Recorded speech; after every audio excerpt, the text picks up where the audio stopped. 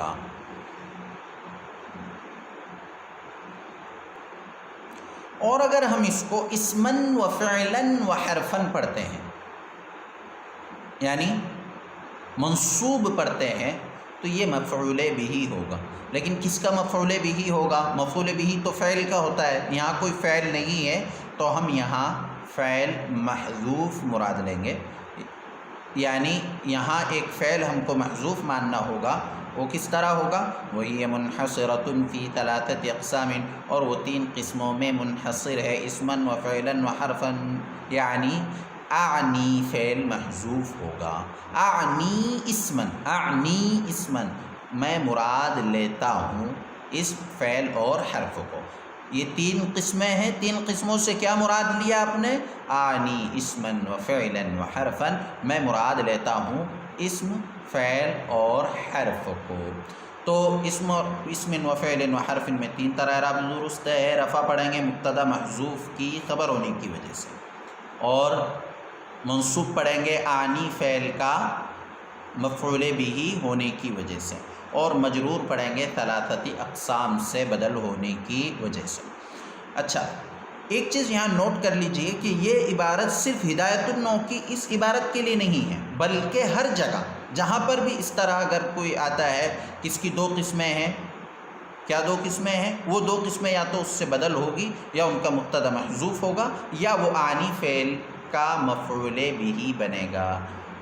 المیاہ علی ثلاثۃ اقسام، پانی کی 3 قسمیں ہیں۔ المیاہ علی 7 اقسام، پانی کی 7 قسمیں ہیں۔ ماء ماء ماء، اس طرح اس کو ہم پڑھ سکتے ہیں، تینوں طرح اعراب درست ہوگا۔ یا تو اس کو مبتدا کے خبر بنائیں گے، مبتدا محذوف ہوگا، یا مفعول بھی ہوگا اور مفعول بھی آنی فعل کا ہوگا، اور تیسری صورت یہ ہے کہ ہم اس کو اسی سے بدل بنا لیں گے۔ اب لِأَنَّهَا إِمَّا أَلَّا تَدُلَّ عَلَى مَعْنًى فِي نَفْسِهَا، لِأَنَّهَا یہاں سے میں نے آپ کو پہلے بھی بتلایا کہ دلیل حصر بیان کی جا رہی ہے۔ لِأَنَّهَا، ہاں ضمیر کا مرجع الکلمۃ ہے، اس لیے کہ وہ کون؟ الکلمۃ، یا تو دلالت نہیں کرے گا۔ اللہ تدل، تدل ہم نے عبارت پڑھی، تدل یعنی ہم اس کو منصوب پڑھ رہے ہیں، اور ہم یہ جانتے ہیں، پڑھ چکے ہیں کہ ان لن کی اذن اور ان مقدرہ کے بعد، ان لن کی اذن اور ان مقدرہ کے بعد جو فعل مضارع آتا ہے وہ منصوب ہوتا ہے، لہذا تدل کو ہم یہاں منصوب پڑھیں گے۔ لِأَنَّهَا إِمَّا أَن لَا تَدُلَّ عَلَى مَعْنًى فِي نَفْسِهَا، اس لیے کہ وہ یا تو دلالت نہیں کرے گا علی معنن، ایسے معنی پر، فی نفسها جو اس کی ذات میں ہو، یعنی وہ بذات خود اپنے معنی پر دلالت نہیں کرے گا، دوسرے کلمے کا محتاج ہوگا۔ اگر ایسا ہے تو وَهُوَ الْحَرْفُ، وہ حرف ہے، وَهُوَ الْحَرْفُ، وہ حرف ہے۔ کون حرف ہے؟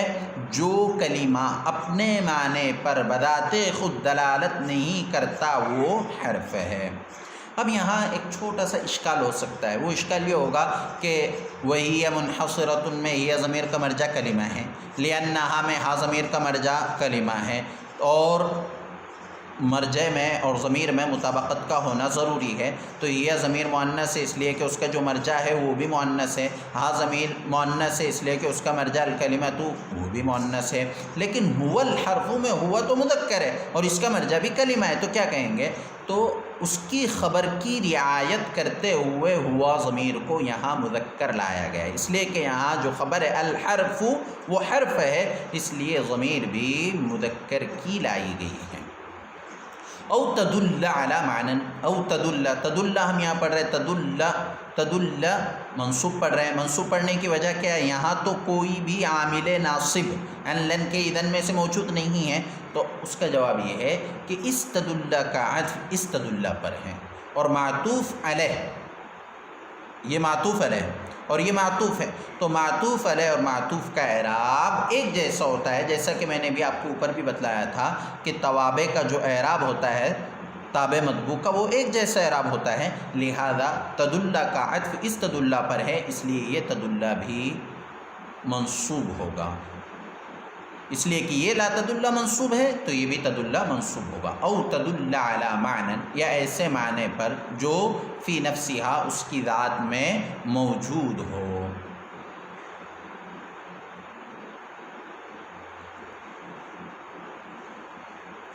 فی نفسها ویقترن معناها، ویقترن معناها بأحد الازمنة الثلاثة، بذات خود اپنے معنی پر دلالت کرے لیکن اس میں تینوں زمانوں میں سے کوئی ایک زمانہ ملا ہوا ہو۔ زمانے 3 ہوتے ہیں، ماضی جو گزرے ہوئے پر دلالت کرے، حال جو موجودہ زمانے پر دلالت کرے، اور مستقبل جو آنے والا وقت ہو۔ تو ویقترن معناها یہ واو حالیہ ہے، اسی لیے ہم اس کا ترجمہ کر رہے تھے اس حال میں کہ اس کا معنی تینوں زمانوں میں سے کسی کے ساتھ ملا ہوا ہو۔ اگر معنی بھی ہے زمانہ بھی ہے تو وہ الفعل، وہ فعل ہے۔ او تدل، یہ بھی تدل اسی پر عطف ہے، عطف کی وجہ سے ہم اس کو بھی منصوب پڑھ رہے ہیں، معطوف علیہ منصوب ہے تو معطوف بھی منصوب ہوگا۔ تو تدل علی معنی فی نفسها ولم یقترن معناها، معنی تو ہو لیکن زمانہ نہ ہو تو وہ اسم ہے۔ تو کلمے کی 3 قسمیں ہیں، اسم، فعل اور حرف۔ یہی آج ہمارا سبق ہے۔ ہمیں اس میں صرف 2 سوال حل کرنا ہے۔ نمبر 1، کلمے کی کتنی قسمیں ہیں اور کون کون سی؟ کلمے کی کتنی قسمیں ہیں اور کون کون سی؟ اور جواب سوال نمبر 2، کلمے کی دلیل حصر کیا ہے؟ کلمہ کی 3 ہی قسمیں کیوں ہے، وجہ حصر بیان کیجیے۔ السلام علیکم ورحمۃ اللہ وبرکاتہ۔